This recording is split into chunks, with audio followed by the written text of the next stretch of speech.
मंच पर जो शख्सियत बैठे हैं वो किसी पहचान के मोहताज नहीं हैं और जोरदार तालियों के साथ एक बार फिर से स्वागत करिए गोपाल नारायण सिंह जी का।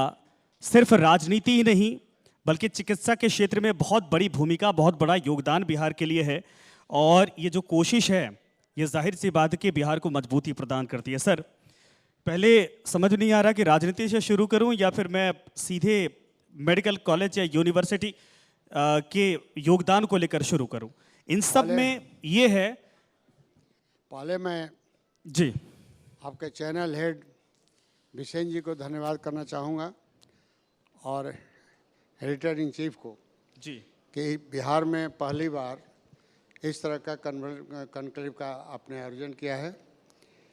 मैं अपेक्षा करूंगा कि इससे और भी बृहद रूप लेके आप आगे बढ़ें जी, क्योंकि बिहार की आवश्यकता है कि हम बिहार के परिस्थिति के बारे में हमेशा डिस्कशन होते रहे और बुद्धिजीवियों के साथ ज़्यादा से ज़्यादा समागम हो, क्योंकि हमारे यहाँ की एक परंपरा रह गई है कि किसी पद पर जाने के बाद ही सुधार की बात होती है।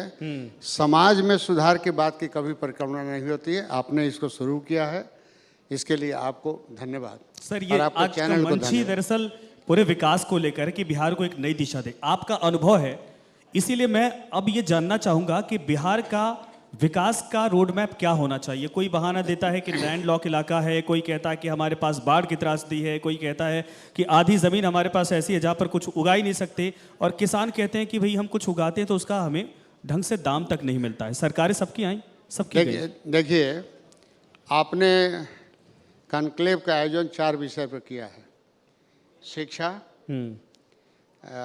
स्वास्थ्य पर और उसके बाद उद्योग और व्यवसाय, एग्रीकल्चर, सब चारों विषय बिहार के लिए ज्वलंत हैं जी। और इसकी आवश्यकता है कि इस पर गहन विचार किया जाए, राजनीति से ऊपर उठ के। हर एक जगह हर एक विषय को आप एक दूसरे में मिक्सअप कर देंगे तो समाधान नहीं निकलता है और न उसका प्रतिफल को रिजल्ट निकलेगा। इसलिए एक एक विषय, आप जैसे शिक्षा लिए तो बिहार के शिक्षा प्रणाली गर्त में है, समझे ना। अब इस पर गंभीर चिंतन होना चाहिए। शिक्षा की व्यवस्था में मेडिकल कॉलेज बन रहे हैं, व्यवस्थाएं हो रही हैं, बहुत सी कमियां उसमें हैं। उस पर एक अलग भी डिबेट शुरू होना चाहिए जिसमें बुद्धिजीवी हों, बड़े बड़े लोग हों, डॉक्टर्स हों, राजनीतिज्ञ हों, सरकार के पक्ष के लोग भी रखने वाले लोग हों। तो इस पर डिस्कशन से बिहार की जनता को कुछ लाभ होना है। रही बात आपको कृषि, जैसे हमारे कृषि मंत्री जी आके बोले थे, मैं सुन रहा था जी टीवी पर। बहुत कुछ चीज़ें ऐसी हैं तो जो हम नेता लोग आते हैं और लोग अपने पक्ष से बात करते हैं और लोग सुन के और चला जाता है। इसलिए मैंने कहा कि जो आपने 4 विषय लिया है उस विषय पर पहले शुरू कीजिए। आप राजनीति लाइएगा तो राजनीति के लिए तो बहुत गंभीर परिणाम होंगे, बहुत बात। तभी तो सर मैंने कहा कि आपका योगदान इतना है कि मैं पॉलिटिक्स शुरू करूं या फिर योगदान को लेकर चर्चा करूं। आप जो विषय चयन करके जिसके लिए बुलाए हैं पहले उस पर आप बात कीजिए। ठीक है सर, पहले शिक्षा पर चलिए और पूरे बिहार के शिक्षा की नीति, शिक्षा की दृष्टिकोण, शिक्षा की परिस्थिति क्या है, डेवलपमेंट क्या होना चाहिए, उस पर पहले बात कीजिए। उसके बाद आप आइए स्वास्थ्य पर। क्या है कि हल्के हल्के लेग में आपका जो आपने शुरू किया है बिहार में, उसका लाभ आपको ज्यादा नहीं मिलेगा। अभी सर हमारा मकसद रही बात कि आप शिक्षा पर बात कर रहे हैं तो शिक्षाविदों को होना चाहिए और लड़कों को भी होना चाहिए कि लड़के भी समझे कि बिहार के बारे में क्या डिस्कशन होता है। सर टीवी तो देख रहा है पूरा बिहार। अभी कोई बात नहीं है, अभी तो जैसा कहिएगा हम जवाब देंगे। अगला आप आयोजन करें तो बृहद रूप से करें, आप जो सहयोग करेंगे हम लोग करेंगे। मैं चाहता हूं कि बिहार में शिक्षा पर डिस्कशन हो और बिहार में खुले दिल से शिक्षा व्यवस्था हो। कि सबसे दयनीय स्थिति बिहार में एक पराकाष्ठा पर बिहार था और आज दयनीय स्थिति में बिहार है। हम लोग स्कूल कॉलेज खोल देते हैं इसलिए शिक्षाविद नहीं होते हैं। ये 2 ही प्रमाण है उसके। एक, बिहार में, माफ करेंगे समय का उदाहरण देना जरूरी है, जब से जगन्नाथ मिश्रा जी की सरकार आई उसके बाद हम लोग जब प्रकाश आंदोलन के बाद आए, उस समय के पहले की शिक्षा की स्थिति बिहार की क्या थी और उसके बाद कैसे डिटोरेशन हुआ उस पर डिस्कशन होना है। आप देख लेंगे कि उसके बाद प्राइवेट एजुकेशन सिस्टम का डेवलपमेंट ज़्यादा बिहार में हुआ और सरकारी शिक्षा की जो संस्थाएं उसको दयनीय स्थिति होती गई। जैसे जैसे दयनीय स्थिति होती गई वैसे वैसे प्राइवेट एजुकेशन सीबीएसई वगैरह का और प्राइवेट संस्था, कोचिंग संस्था, ये सब शुरू हो गए। चर्चा तो हमको यहाँ करना चाहिए और सरकार के सामने करनी चाहिए कि ये स्थिति क्यों है।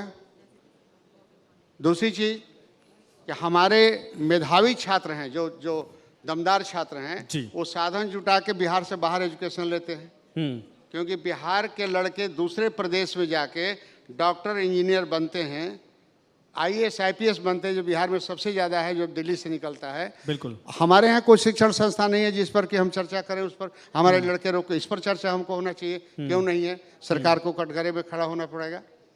जब हमारे विद्याजीवी सामने आएंगे और वो डिमांड करेंगे तो शिक्षा में परिवर्तन होगा। लेकिन आज की स्थिति क्या है? आपको तज्जुब होगा, हम लोग जैसे आपके 2-3 आप लोगों को मैंने सुना जी, जब से 11 बजे से आप शुरू किए, मैं टीवी पर देख रहा था, मैं अपने को तैयार कर रहा था जी, कि हमको जिस तरह का माहौल है उसी हिसाब से हमको बोलना है। किसी भी संस्था को प्राइवेट चलाने वालों को बड़ा हेय दृष्टि से देखा जाता है, क्योंकि ये संस्था पैसे के लिए चला रहे हैं। हम शिक्षाविद नहीं होते हैं, हम सरकार की कमज़ोर शिक्षा नीति के चलते दयनीय स्थिति है तो हमारे पास संस्था खोलते हैं, ग्लैमरस व्यवस्था देते हैं, लड़कों से पैसा लेते हैं, हमारा प्राइवेट होता है और वहाँ के अंदर के शिक्षा की स्थिति क्या है उसको कोई जानता नहीं है। क्योंकि मैं चला रहा हूँ उस तरह से और मैं उससे ऊपर नहीं उठ पा रहा हूँ। प्राइवेट को लोग हेय दृष्टि से देखता है, पैसा कमाने के लिए संस्था चलता है, उनको उसके अंदर डूब कर नहीं देखते कौन बढ़िया शिक्षा दे रहा है कि नहीं दे रहा। इसलिए मैंने कहा कि हमको अगर बिहार को आगे ले जाना है तो अपने पास्ट, वर्तमान और भविष्य में कैसे हमको चलना है, इस पर हमको गोष्ठी करना अति आवश्यक है। और इसी सोच के मैं आपके बीच में आया। तो सर क्योंकि मैं पहले हमसे आपके सर अनुभव का फायदा बिहार को मिले। आप पॉलिटिशियन तो रहे लेकिन इतनी बड़ी यूनिवर्सिटी का निर्माण आपने किया। यही हम जानना चाहते हैं कि बिहार में शिक्षा के क्षेत्र को भी अगर हम ले लें, लेकिन मेडिकल प्रोफेशन को लेकर कितनी अपॉर्चुनिटी है, कितना है यहाँ पर? क्या वाकई में इंफ्रास्ट्रक्चर वैसा है, माहौल वैसा है, या फिर बड़े संघर्षों के बाद ये मुकाम मिल पाता है?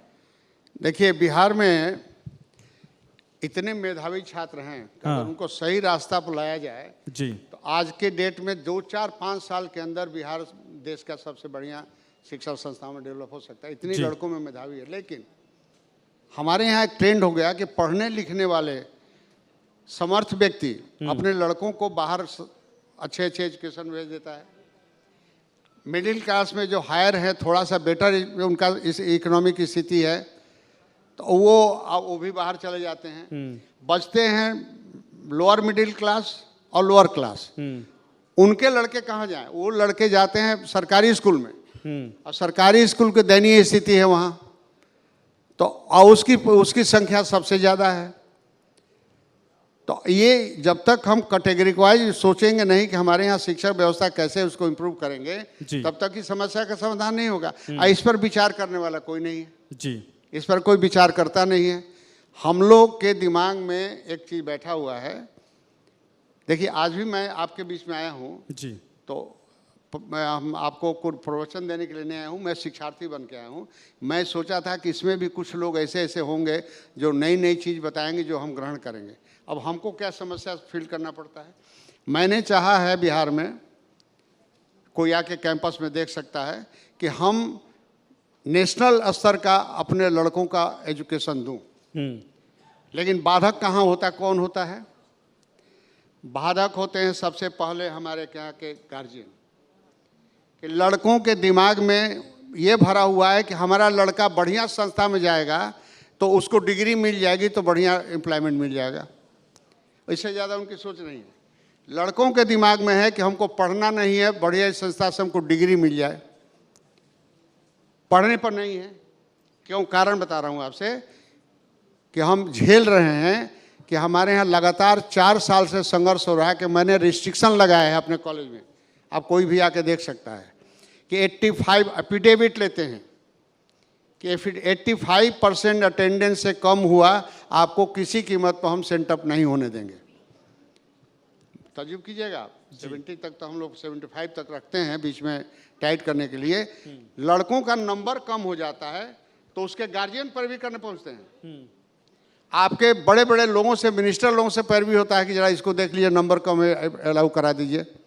तो ये मानसिकता होगी तो हम अपने लड़कों को खुद डिटोरेट कर रहे हैं और उसकी ध्यान सिर्फ इस पर लगा रहता है कि हमको डिग्री मिल जाएगा तो हम नौकरी कहीं मिलेंगे जी। अब कोई दुनिया में सरकार है जो 100% एजुकेशन से निकलने वाले डिग्री होल्डर को नौकरी दे दे? पॉसिबल है? कोई संस्था ये नहीं कहता है कि तुम अपने से क्रिएट करो, नौकरी क्रिएट करो। अब जैसे सब कोई आता है तो सोचता है कि हमारा प्लेसमेंट हो जाए। आपके पहले 2-3 जो नए नए कोचिंग इंस्टीट्यूट खोले बोले हैं लोग, हमारे लड़के प्लेसमेंट हो जाते। कभी उन लड़कों के दिमाग में जाता है कि तुम सेल्फ एम्प्लॉयमेंट पे जाओ? गवर्नमेंट फ्री एस्टेट दिया हो बैंक ऐसे कि तुमको 10 लाख रुपए तक हम लोन फ्री बिना गारंटी के देंगे, उसका उपयोग करो। कोई इस पर सोचता है? कोई गारंटी देता है इस पर? जबकि लड़कों के दिमाग में जब तक ये नहीं भरेगा कि हम सेल्फ एम्प्लॉयमेंट हम क्रिएट करेंगे और साधन हमको मिल रहा है, तब तक वो कितना नौकरी खोजेगा। अब मैं बोल रहा हूँ आपसे, संयोग से आपने आज सभा की बात, मैं आपके यहाँ पद की बात, एजुकेशन की बात नहीं करता। मैंने देश भर में करीब करीब 20, हम राज्यसभा में थे तो करीब करीब 20 एग्रीकल्चर यूनिवर्सिटी में गया, स्टैंडिंग कमेटी में थे एजुकेशन के। मैंने सभी यूनिवर्सिटी में घूमने के बाद 5-7 यूनिवर्सिटी के एजुकेशन, ये कृषि विश्वविद्यालय में, तो मैंने बोला कि आप लोग साल में कितना डिग्री देते हैं? तो 100-200 PhD तक आप सभी यूनिवर्सिटी देती हैं। हम कि आप हमको बता सकते हैं कि आप इनके इतने एग्रीकल्चर के डिग्री देने में कितने लड़कों को आपने एग्रीकल्चरिस्ट बनाया? पढ़ाई करके आपने मार्केट में MA BA की तरह उसको भी डिग्री दी है, लेकिन उन लड़कों को आपने प्रेरित किया जी कि लड़का जाके घर में खेती करे? कोई जवाब नहीं। आप कृषि में नई टेक्निक लड़कों को सिखाते हैं, जी जी, नया नया दवा दारू का प्रयोग सिखाते हैं कृषि पर, और उनको खेती पर आप नहीं लगाते हैं, खाली नौकरी पर लगाते हैं जी। और वही पुराने ढर्रा, हमारे पूरे देश भर में पुराना ढर्रा कृषि का चल रहा है।